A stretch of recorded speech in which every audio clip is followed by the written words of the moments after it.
इमागे चखुमना खुरुमजरी friend ngasidi kurti je tubagi video ne do kurti je pambom je kamaina hap kadage adagi side ki fitting do kamaina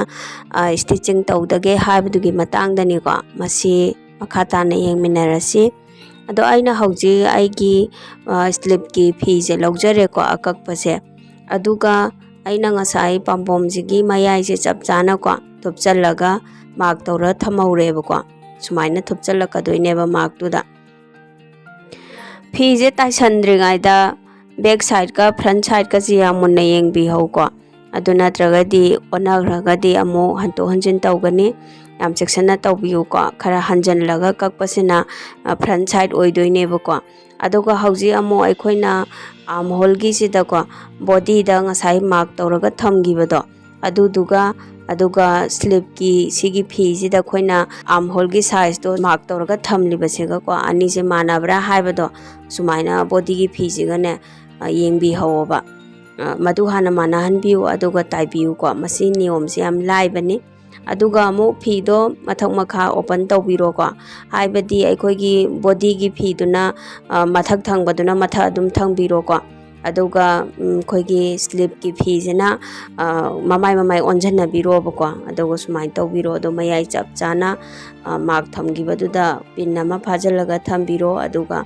सुमाइना अमुक्तंग पायरगा सांगबगी चांगजी येंबिहोको अदुगा अमु अखोइना फीजे इंची मखाई मु मनोंगोमदा थादोगा फिनंदो थमबिरगा ने ताइबियोको Taiba मतमदा फीजे मथक्ता खोइना sleep की फी हाबलिबसे चिंगबिगनु अदो मखागी जिबुदी हाफेतंग अदोमना चानाबु वाटकनी हारगदी खितंग चिंगा भावदा दुम यायको अदुबो चानारगदी दुम चिंगबिरनु अदुगा फीजिगी खोइगी sleep की पाम्बोम गी मयाइदो अदुदुगा देगी शोल्डर की ताइबगी मयाइदुगा चप मानहनबियु मधु मानदब तारगदी को अखोइ फुरितो Lippa मतमदा comfortable ओइबा ngamoi aina hauji pambom si taiba loijare ko pambom na kala nimak taiba gi niyom chap manai sumaina tawduna taijare do ai ngaksam gi thabak ta lakadaba design ni ko ai sigi se aduga amo khoigi pambom je hapa loiraba matungda amo body gi size se fitting taiba gi se amu yengbiyo fitting je taidringai da aikoina thamgiba mark sing do phajana chana hanbiraga ko khoigi left side ka right side ka se sumaina pin jana phajala thambiyo ba adomna ko khoigi chest ta pin ama phabiro waist ta ama do hip ta ama ko sumaina nakal animak ta phabiro aduga slip se ju sumaina chap mana hanbiro ko aduga khoigi slip ki tai gi bagi back ka front ga gi mapa je chap chana hanbiyo aduga aikoina slip ki arm hole gi chang do ko yengbiraga mark se sumaina thambiro ba aduga taibiyo aduga mark se thamba matamda slip tagina chest phawda laklibase asigi je khoigi straight oigadabani ko straight oina lakadabani corner si phawwa aduga aikoina फजना पाइबिरो अदुगा कोई फी से लेंगहंदबिदा को ताइबियो हदी मथक मखाजे खर लेंगगा मानद्रगदी फजरोयबको अदुगा सुमाइना straight ओइना अदुम ताइबियो मसीगी मफमजे खोगी स्ट्रिच की line जे को arm hole गे मसीदगिना चेस की मखा कुमधरकपसे मसीजी जो स्ट्रेट ओइना अदुम ओइबिगदबनी अदोमना बॉडी दुगी साइज दुगी मतुंगिना मार्क थमलिबदुदको तौरगा ताइबिरो ताइबा मतमदा कोई फीजे चिंगबिगनु को फजना नमनमगा ताइबियो अदुगा अखोइना ngasai खोगी वेस्ट की साइज सिदगी को खितंग चंगजलिदना वेस्ट के अदुदगिना हिप टु भावाइना ताइथरेबको अदुगा मदुदगिना अमो खोगी मथक्ता अमुने खोगी अमु हन्ना स्ट्रिच से ताइनेबा अदुगा इंची अमा मखाइ मुक्ति हाना ताइगिबगी मरमदुदा ताइबिरो अदुगा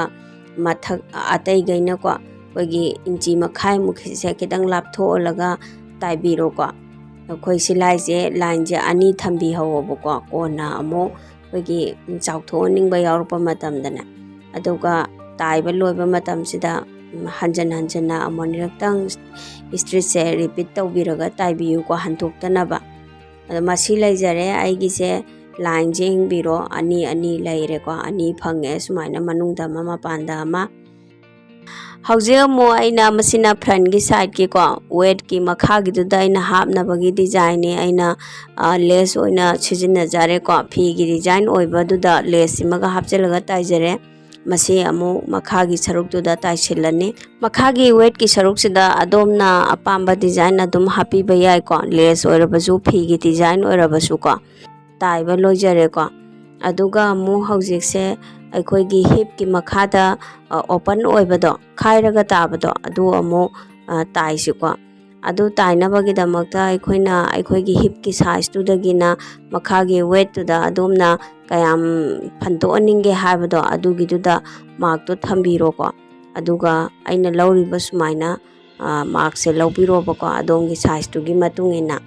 ꯑꯗꯨꯒ ꯑꯃꯨꯛ ꯁꯥꯏड ꯑꯃꯒꯤꯗꯣ ꯐꯣꯜ ꯇꯧꯁꯟꯕꯤꯔꯣ ꯐꯣꯜ ꯇꯧꯁꯟꯒꯗꯕ ꯁꯔꯨꯛꯇꯣ ꯑꯗꯨꯒ ꯑꯗꯨꯒꯤ ꯐꯣꯜ ꯇꯧꯔꯤꯕ ꯐꯤꯗꯣ ꯅꯥꯀꯟ ꯑꯃꯒꯤꯗꯨꯗ ꯊꯝꯃꯣꯕ ꯁꯨꯃꯥꯏꯅ ꯑꯗꯨꯒ ꯊꯝꯃꯒ ꯃꯥꯔꯛ ꯇꯧꯔꯒ ꯊꯝꯕꯤꯍꯧꯕ ꯁꯤꯗ ꯁꯨꯃꯥꯏꯅ ꯃꯥꯔꯛ ꯇꯧꯔꯒ ꯊꯝꯕꯤꯍꯧꯔꯒꯗꯤ ꯑꯅꯤꯗꯣ ꯆꯞ ꯃꯥꯟꯅꯅ ꯇꯥꯏꯕ ꯉꯝꯒꯅꯦꯕꯀꯣ ꯑꯗꯣꯝꯅ ꯇꯥꯏꯕ ꯃꯇꯝꯗ ꯑꯗꯨ ꯅꯠꯇ꯭ꯔꯒꯗꯤ ꯅꯥꯀꯜ ꯑꯃꯅ ꯄꯤꯛꯄ ꯅꯥꯀꯜ ꯑꯃꯅ ꯆꯥꯎꯕ ꯇꯧꯒꯅꯦꯕ ꯑꯗꯨꯅ ꯌꯥꯔꯤꯈꯩ ꯅꯥꯞꯁꯦ ꯐꯖꯅ ꯂꯧꯕꯤꯌꯨ open oiba side chigi khoi gi phi je sumaina fold tausanba matamda ko adomna paaningba changdo adum paanbiu ko aikhoina phi je side ki je fold tauraga taire ko aduga khoi gi hip ki open oiba mafam je orpa matamda ji tum je down oibiraga ne thamaga sumaina mung laithok pioba laithoba matungda phajana phi je fold tausanbiro ko nakal ama jaga manana tawbiro aduga side sima jo adum fold tausalaga taibiro ko friend hojikti aigi kurti je tuba loijare ado tuba loiraba matung jida phi je amuktang press tauthokchi ko aikoina press tauthokpasina ne trial tawba matamda comfortable oiba heleba ko aduga phajana press tawjare hoji aina adom su soidana press tawbiyo aduga adomna aigi channel ase subscribe tawdribo oragadi subscribe tawbiyo ko like tawbiyo bell icon nambiramo comment tawbiro comment tawbirakpaduna adomgi apamba aina kitang khangba ngamjai mathangi video da amuk soidana ai atopa idea sing thagacharake aina thagacharibasi adomda kitang kanaba phangnaba khanduna thagachabani masi leijari aigi design je adom su soidana aigi niyom je follow tawbiyo thank you